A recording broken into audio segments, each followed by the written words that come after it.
नमस्कार दोस्तों, आप सभी कैसे हैं? कमेंट बॉक्स में एक कमेंट कीजिए। फिर हम अपनी हिस्ट्री की क्लास को शुरू करते हैं।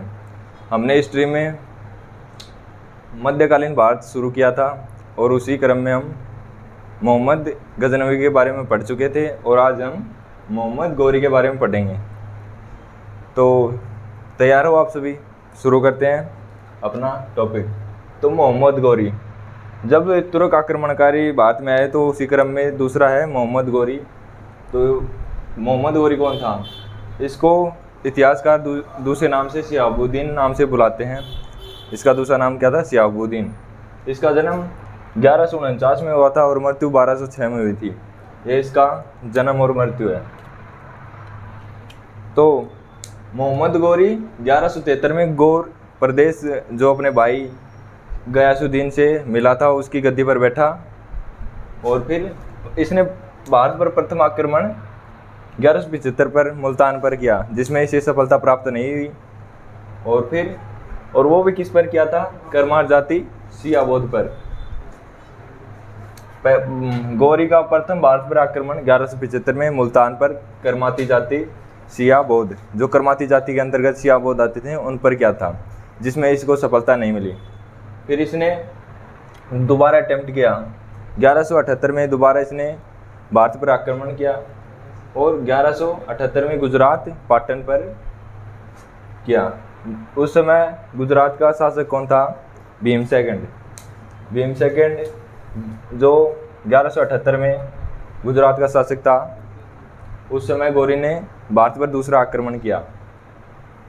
तो जो भीम सेकंड था उसने गौरी को बुरी तरह परास्त किया, बहुत बुरी तरह मारा और उसको वापस अपने प्रदेश लौटने पर मजबूर कर दिया।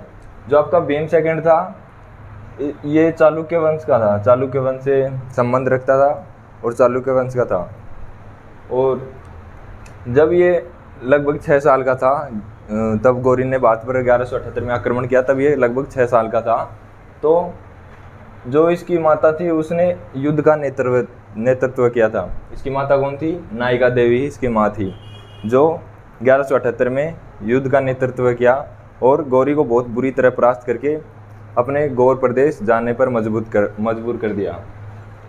फिर अब पढ़ते हैं चालुक्य वंश के बारे में, थोड़ा सा बीच में पढ़ लेते हैं। तो चालुक्य वंश के जो गुजरात का चालुक्य वंश था उसके संस्थापक थे मूलराज फर्स्ट। भीम सेकंड को मूलराज सेकंड भी कहते हैं कई जगह। मूलराज सेकंड इसका भाई था और इसी को उसके नाम से बुलाते थे। इतिहास में ऐसा लिखा पाया है। तो गुजरात के चालुक्य वंश के संस्थापक थे मूलराज फर्स्ट और उसकी राजधानी थी अहिलवाड़ा। गुजरात के चालुक्य वंश के संस्थापक मूलराज फर्स्ट और उनकी राजधानी थी अहिलवाड़ा। फिर गौरी ने तीसरी बार वापस भारत पर आक्रमण किया और भारत पर 1169 में या 79 में इसने दोबारा तीसरी बार भारत पर आक्रमण किया और कश्मीर और सिंध को जीत लिया पहली बार।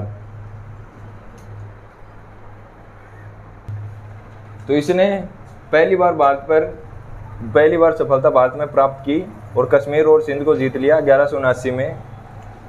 फिर इसने 1186 में वापस पंजाब के बठिंडा और तबर हिंद को जीत लिया। पंजाब के अंतर्गत दो बठिंडा आता है, उसको 1186 में जीत लिया। फिर यह आता है अगला मोस्ट इम्पोर्टेंट 1191 और 1192। ये मोस्ट इम्पोर्टेंट है। मोस्ट इम्पोर्टेंट क्यों है? क्योंकि पहली बार 1191 में तराइन का प्रथम युद्ध हुआ। तराइन का प्रथम युद्ध पृथ्वीराज चौहान और मोहम्मद गौरी के बीच में हुआ, जिसमें पृथ्वीराज चौहान ने गौरी को परास्त कर दिया और इसको भागने पर मजबूर कर दिया। यहाँ पर एक पृथ्वीराज चौहान की बहुत बड़ी भूल थी कि इसने भागते हुए गौरी का पीछा नहीं किया। इसने सोचा कि जाने दे इसको। फिर जो आपका तराइन आता है ये आता है हरियाणा के अंतर्गत आता है। तराइन पर जहाँ तराइन है वहाँ पर प्रथम युद्ध हुआ पृथ्वीराज चौहान और गौरी के मध्य, जिसमें गौरी की हार हुई। फिर वापस गौरी एकदम 1 साल का समय लेकर और वापस एकदम बढ़िया तरीके से तैयार होकर 1192 में दोबारा इसने आक्रमण किया और 1192 में तराइन का द्वितीय युद्ध हुआ। तराइन का द्वितीय युद्ध भी मोहम्मद गौरी और पृथ्वीराज चौहान के बीच में हुआ, जिसमें गौरी ने पृथ्वीराज चौहान को परास्त कर दिया और उसे बंदी बना लिया। जो आपका 1192 में था, पृथ्वीराज चौहान और मोहम्मद गौरी के बीच में हुआ, जिसमें गौरी ने पृथ्वीराज चौहान को परास्त कर दिया और उसे बंदी बना लिया। कई जगह पर ऐसे मिलता है कि उस युद्ध में ही, तराइन के द्वितीय युद्ध में पृथ्वीराज चौहान को मार दिया, लेकिन अभी तक ये बात सत्य नहीं हो पाई है। तो सत्य अभी तक इसी को मानते हैं कि उसने, गौरी ने पृथ्वीराज चौहान को बंदी बना लिया। फिर आता है, ये जानकारी हमें कहाँ से मिलती है? एक चंद्रबरदाई की पुस्तक है पृथ्वीराज राजसो, चंद्रबरदाई ने लिखी थी पृथ्वीराज राजसो, लेकिन इसको कंप्लीट नहीं लिख पाया और इसके पुत्र जलहैंड ने पृथ्वीराज राजसो को कंप्लीट किया और पृथ्वीराज राजसो हमें इन सब की जानकारी देता है। फिर आता है, पृथ्वीराज की सेना की कमान किन के हाथों में थी? जब तराइन का द्वितीय युद्ध हुआ तब पृथ्वीराज चौहान की जो सेना थी उसका नेतृत्व करते कौन थे? तो एक था गोविंद राय, खाड़े राय और बदमशाह रावल। ये तीन थे जिन्होंने इसकी सेना की कमान संभाली हुई थी पृथ्वीराज चौहान की। फिर एक यहाँ पर एक मिलता है कि पृथ्वीराज चौहान के सिक्कों पर श्री मोहम्मद शाह मिलता है। इसका तात्पर्य ये हुआ कि मोहम्मद गौरी ने इसको, पृथ्वीराज चौहान को बंदी बना लिया और उसको एक शर्त पर छोड़ दिया कि आप यहाँ पर शासन करो और मेरे अधीन करो। तब पृथ्वीराज चौहान के सिक्कों पर श्री मोहम्मद शाह मिलता है और ये इससे सिद्ध होता है कि पृथ्वीराज चौहान को गौरी ने छोड़ दिया और उसके अधीन शासन करने के लिए छोड़ दिया। फिर आता है 1194 में चंदावर का युद्ध। चंदावर का युद्ध किन किन के बीच में हुआ? गौरी और जयचंद के बीच में। चंदावर का युद्ध 1194 में गौरी और जयचंद के बीच हुआ, जिसमें गौरी ने जयचंद को परास्त कर दिया और उसे युद्ध भूमि में ही मार दिया। फिर गौरी ने चंदावर के युद्ध के बाद में 2 सिक्के जारी किए, जिन पर एक पहला सिक्का देवी लक्ष्मी का जो चित्र मिलता है वो सिक्का जारी किया और दूसरा नंदी का। चंदावर के युद्ध के बाद में 2 सिक्के जारी किए मोहम्मद गौरी ने, देवी लक्ष्मी और नंदी का। फिर तराइन का द्वितीय युद्ध हुआ ना, द्वितीय युद्ध में जो आपका मोइनुद्दीन चिश्ती, जो सूफीवाद का जन्मदाता था, वो भारत आया। ये मोस्ट इम्पोर्टेंट है कि मोइनुद्दीन चिश्ती तराइन के द्वितीय युद्ध में गौरी के साथ भारत आया, जो सूफीवाद के जन्मदाता थे। गौरी ने, फिर आता है, गौरी ने उत्तर भारत में एकता प्रथा चलाई। ये एकता प्रथा क्या होती थी कि सैनिकों को नगद वेतन न देकर उनको एक ज़मीन का टुकड़ा दे दिया जाता था, जिस पर उनसे ना तो टैक्स लिया जाता था ना और कुछ। जो सैनिक था वो तो सेना में काम करता था, तो उसकी जो घर पे थे उनकी सेवा पानी करने के लिए ये दे दी, ज़मीन का टुकड़ा दे दिया। करते करते काटते। तो एकता प्रथा क्या होती थी? ज़मीन का एक टुकड़ा दे दिया जाता था सैनिक को, तो उसके घर वाले उस पर, तो एकता प्रथा में सैनिक को ज़मीन का टुकड़ा दे दिया जाता था। ये गौरी ने उत्तर भारत में लागू की, पूरे भारत में नहीं, उत्तर भारत में। अब गौरी का अंतिम अभियान कौन सा था? तो 2005 में खोखरों के विरुद्ध, और मोहम्मद गजनवी का भी अंतिम अभियान खोखरों के विरुद्ध था। और 2006 में गौरी की हत्या कर दी जाती है। जो अली मर्दाना आपका गोरखनाथ का शिष्य था, उसने 1206 में गौरी की हत्या कर दी। और कहाँ पर करी? दमियक, पाकिस्तान में। ये स्थान का नाम है जो पाकिस्तान के अंदर आता है। वहाँ पर अली मर्दान ने गौरी की हत्या कर दी। तो ये था आपका मोहम्मद गौरी। अब पढ़ते हैं इनके दासों के बारे में कि मोहम्मद गौरी के पास कुछ 4-5 दास थे जो मोस्ट इम्पोर्टेंट है। फिर ये 1200 में हत्या हो जाती है। और फिर आपका आता है कुतुबुद्दीन ऐबक, जो दिल्ली सल्तनत का संस्थापक था। फिर हम पढ़ेंगे आगे दिल्ली सल्तनत। तो अगला शुरू करते हैं अभी। तो अब हम आगे चलते हैं।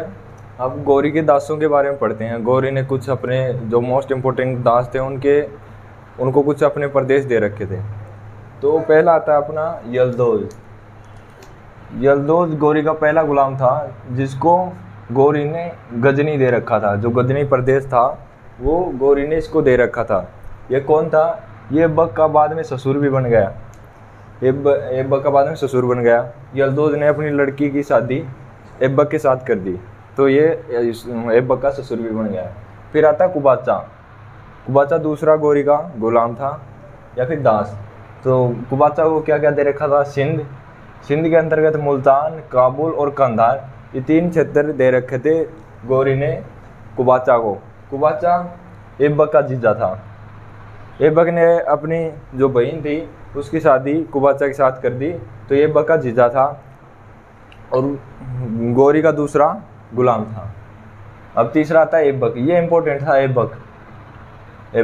ऐबक को लाहौर और दिल्ली दे रखा था, और यही कारण है कि ऐबक बाद में दिल्ली का जो शासक बन गया और पूरे अपने जो सभी थे इन चारों का साम्राज्य उसको अपने अधीन कर लिया और फिर सभी का कंट्रोल अपने ऊपर ले लिया।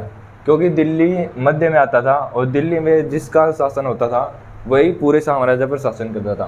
तो ये लाहौर भी इम्पोर्टेंट जगह थी और दिल्ली भी, दोनों को अपने गौरी ने ऐबक को दे रखा था।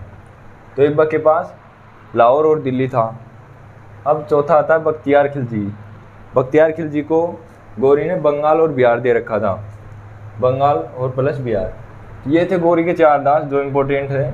गौरी के और भी बहुत ज़्यादा दास थे, लेकिन चारों इम्पोर्टेंट हैं क्योंकि इन गौरी ने अपने जो शासन था साम्राज्य है उसको इन चारों में बांट रखा था। फिर अतः गौरी के समय जो विद्वान थे समकालीन, गौरी के समकालीन जो विद्वान हुए उनमें कौन कौन है? फरुखुद्दीन राजी और नजामी उरूजी, ये 2 विद्वान थे जो गौरी के समय बहुत ज़्यादा चर्चा में थे। फिर आता है बख्तियार खिलजी के। गौरी ने आदेश दिया बख्तियार खिलजी को कि जो भी वो भारत में ज्ञान के केंद्र हैं विश्वविद्यालय उन सबको नष्ट कर दिया जाए। तो बख्तियार खिलजी ने ये आदेश मान्य किया और जो भारत में जब उस समय 3 इम्पोर्टेंट शिक्षा केंद्र थे उनको नष्ट करवाया। पहला था नालंदा विश्वविद्यालय, कहाँ पर था? बिहार में। बिहार में इसको नष्ट करवा दिया, पूरी तरह से नष्ट नहीं करवाया, कुछ जो वहाँ पे शिक्षक थे उनको मरवाया और कुछ कक्षों को तोड़वा दिया। फिर आता है विक्रमशिला विश्वविद्यालय, ये कहाँ पर है? ये बंगाल में, इसको भी बख्तियार खिलजी ने नष्ट करवा दिया। फिर आता आपका ओंदंतपुरी विश्वविद्यालय, ये कहाँ पर था? बिहार में, इसको भी नष्ट करवा दिया। अब आता है एक मोस्ट इम्पोर्टेंट कि बख्तियार खिलजी पहले गौरी का सेनापति था और फिर बाद में ऐबक का बन गया। बख्तियार खिलजी पहले गौरी का सेनापति हुआ था, फिर बाद में ऐबक ने अपने 1200 में गौरी के जो जितना भी साम्राज्य था उसको अपने अधीन कर लिया, तो फिर उसका भी ये सेनापति बन गया। तो ये था आपका गौरी। गौरी के बारे में आप देख चुके हैं। अब चलते हैं, जब तराइन का द्वितीय युद्ध हुआ तो उसमें गौरी ने पृथ्वीराज चौहान को बंदी बना लिया। कहीं पर लिखा गया है कि गौरी ने पृथ्वीराज चौहान को बंदी बनाकर अपने प्रदेश गौड़ ले गया और वहाँ पर शब्द भेदी बाण के जरिए पृथ्वीराज चौहान ने गौरी को मार दिया। ऐसा अभी तक प्रूफ नहीं मिला है, कुछ कहानियों में ऐसा कहा गया है, जो जनश्रुति कहानियाँ होती हैं उनमें ऐसा सुना गया है। तो ऐसा अभी तक तो कोई प्रूफ मिला नहीं है, तो ये ऐसे मान सकते हैं। अब पृथ्वीराज चौहान के बारे में पढ़ते हैं। तो पृथ्वीराज चौहान के जो पिता थे वो सोमेश्वर सिंह चौहान थे और इसका भाई था हरिराम इसका भाई था। और एक कहानी है इसके बारे में कि इसकी प्रेमिका संयुक्ता या संयोगिता थी। ये इसका प्रेम ऐसे हुआ कि एक बार जयचंद के जो साम्राज्य था उसके इलाके में ये शिकार पर गया था, जहाँ पर इसने संयुक्ता को देखा तो इसको उसकी सुंदरता पर यह मोहित हो गया। फिर उसने इसे प्यार का इजहार किया तो इसने एक्सेप्ट कर लिया। और फिर जब जयचंद को इसका पता चला तो उसने संयुक्ता की शादी करने की कोशिश की।